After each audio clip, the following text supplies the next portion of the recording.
बोलो जयकारा, बोल मेरे श्री गुरु महाराज की जय। सौभाग्यशाली प्रेमी गुरमुखो, संत महापुरुष फरमाते हैं कि ये जो शरीर तुम्हें मिला है ये एक अनमोल है। इसका पूरा उपयोग करो, उपभोग मत करो। जो अज्ञानी लोग होते हैं वो तो इसका उपभोग करते हैं और जो ज्ञानी होते हैं वो इसका उपयोग करते हैं। वो कह रहे हैं ये जो आपको शरीर मिला है ये बहुत बड़ा एक साधन है मुक्ति का द्वार पाने के लिए। मुक्ति का जो हमने रास्ता चुना है सुखों का, वहां तक यही पहुंचा सकता है शरीर, और कोई नहीं पहुंचा सकता। क्योंकि देवी देवता भी लोग चाहते हैं, सभी जितने भी जीव हैं संसार में, सब में अति उत्तम जो शरीर है वो मनुष्य देह है। और जब मनुष्य देह मिली और इसको भी हमने अज्ञानियों की भांति उपभोग में लगा के, तो इसका भी वो हमने खर्च कर दिया, टाइम खराब कर दिया, तो हम फिर ना जाने किस जून में पड़ेंगे और फिर हम 84 लाख जूनों को भोगते हुए फिर अपना दुखों में पड़ जाएंगे।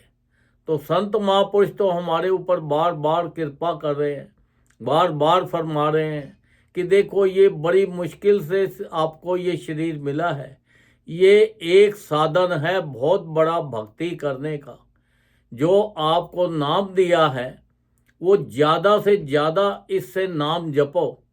जितना ज़्यादा नाम जपोगे उतना ही आपका कल्याण होगा।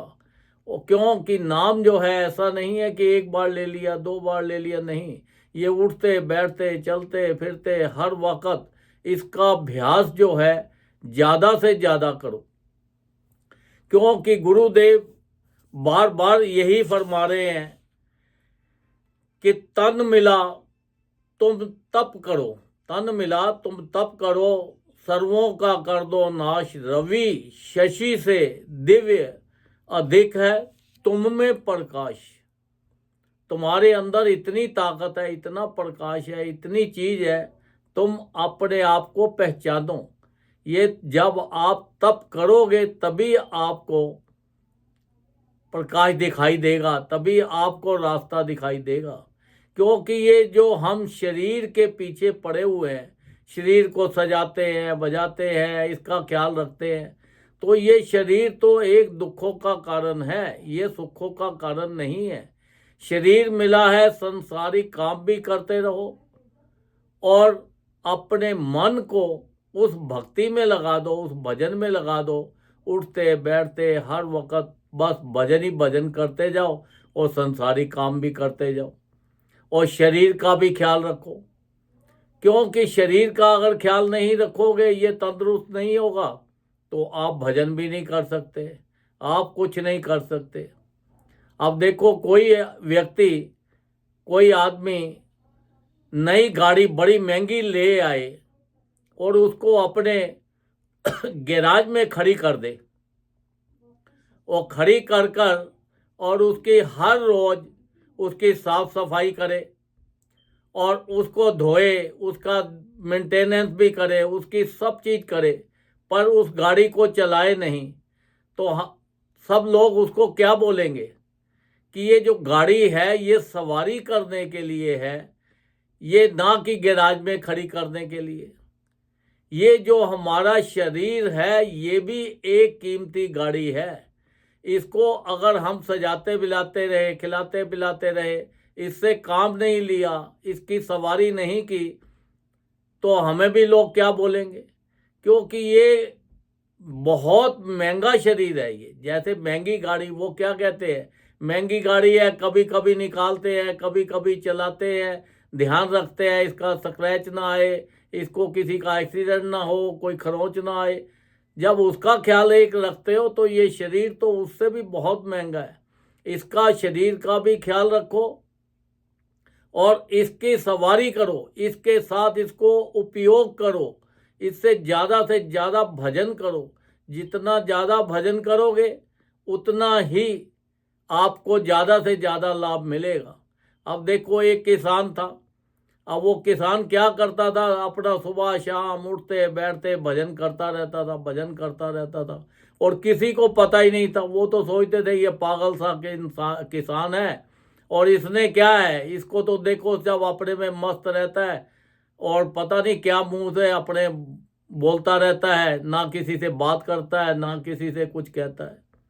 एक बार उनके जंगल में शेर आ गया। जब शेर आ गया तो सब भागने लगे, इधर इधर इधर इधर अपने दरवाजे बंद करने लगे, भागने लगे कि भाई शेर आया खा जाएगा। तो वो अपनी मस्ती में आ रहा था, तो सब लोगों ने देखा कि भैया अब ये किसान का क्या होगा, ये किसान तो अपना मस्ती में भजन करते जा रहा है। तो जब वो वहां से देखा तो वो शेर के आगे से ऐसे ही निकल गया जैसे कोई आम पशु खड़ा है, और शेर ने भी उसको कुछ नहीं कहा। सब लोग बड़े हैरान हो गए। तो फिर इतने में शेर ने देखा कि एक उसको कोई और बंदा मिल गया, वो उसकी तरफ भागा। जैसे ही उसने पकड़ा तो वो किसान ने एकदम उसकी तरफ, शेर की तरफ देखा और भागा। जब शेर की तरफ भागा और उसको अपनी भाषा में बोलने लगा कि छोड़ दो इसको, तो शेर ने छोड़ दिया।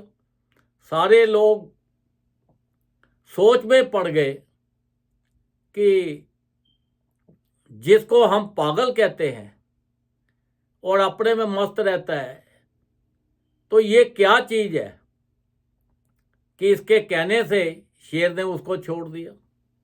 तो देखो, वो जो भक्ति होती है, भजन जो करने वाले होते हैं, वो किसी को बताते नहीं है। वो एक शेर याद आ गया बीच में, कहता है जिन्हों का इश्क साधक है, जिन्हों का इश्क साधक है, वो कब फरियाद करते हैं, लबों पे खामोशी दिलों में याद करते हैं।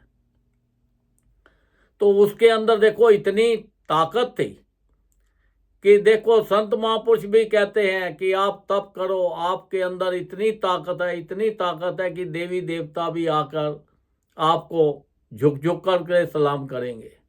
क्योंकि ये नाम दान जो संत महापुरुषों ने हमें दिया है, इसको मामूली बात मत सोचो, ये बड़ी मुश्किल से मिलता है। कई जन्मों के तप करने से तब जाकर ये नाम मिलता है। संत महापुरुषों के दर्शन होते हैं, उन्हीं की इतनी अपार कृपा हमारे ऊपर हुई है।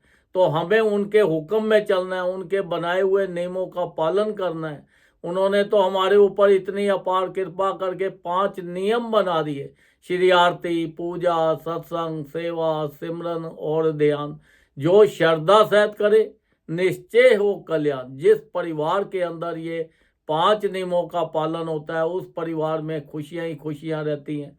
उस परिवार में कभी कोई दुख नहीं आता, उस परिवार के अंदर कोई बीमारी नहीं आती। अगर कुछ होता भी है तो वो सपने में कट जाता है या थोड़े में कट जाता है। तो देखो, ये तो जितना सुख दुख उतार चढ़ाव ये जो भी है, ये हमारे कर्मों का फल है। तो जो हम ये 5 नियमों को निभाते हैं, भजन करते हैं, तो उससे हमारे जो पाप जो हैं, जो हमारे कर्म हैं, वो भी सपने में कट जाते हैं या थोड़े होके कट जाते हैं। इतनी अपार कृपा हमें ये मिली हुई है, तो हम इसको ये शरीर के साथ पूरा पूरा लाभ लें। ऐसा नहीं कि ये शरीर के द्वारा संसारिक चीज़ों में फंसे रहे। अगर संसारिक चीज़ों में फंसे रहे तो फिर तो हमारे पास सवाए परेशानी के और कुछ नहीं हो सकता। अगर सुखों की कान है हमें मिली हुई है, जो नाम है ये सुखों की कान है।